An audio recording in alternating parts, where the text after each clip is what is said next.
অবশেষে নানা জল্পনা কল্পনার অবসান ঘটিয়ে ডক্টর জুবায়েদা রহমান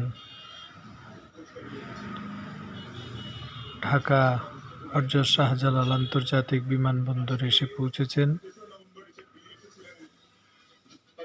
কিছুক্ষণের মধ্যেই তিনি বেগম খালেদা জিয়া যে হাসপাতালটিতে চিকিৎসাধীন আছেন,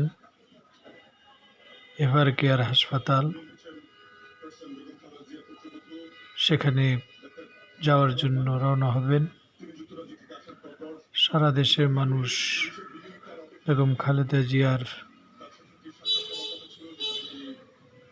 রোগ মুক্তি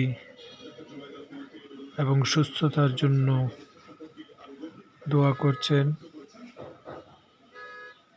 মহান আল্লাহর দরবারে, মসজিদে, মন্দিরে, প্যাগোডায় যার যার ধর্ম অনুযায়ী প্রার্থনা চলছে। ইতিমধ্যেই জানা গেছে এয়ার অ্যাম্বুলেন্সটির যান্ত্রিক ত্রুটি থাকার কারণে সেটি আসতে বিলম্ব ঘটছে। আগামীকাল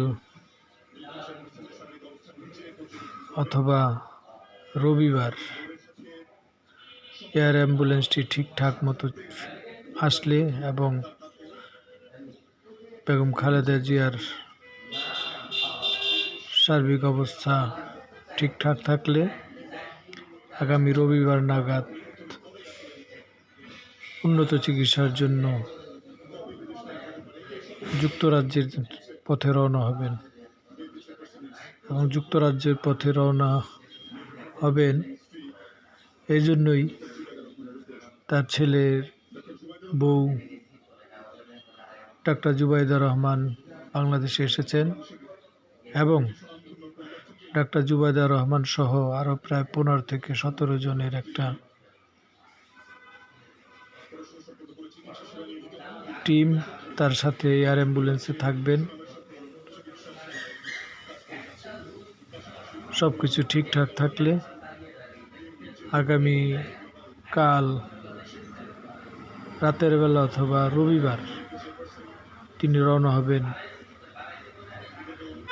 যুক্তরাজ্যের পথে উন্নত চিকিৎসার জন্য।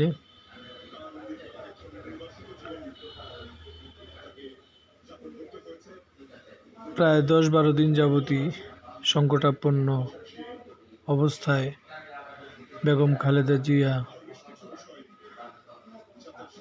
এভার কেয়ার হাসপাতালে চিকিৎসাধীন আছেন। ইতিমধ্যেই চীনের বিশেষজ্ঞ টিম এবং যুক্তরাজ্যে বিশেষ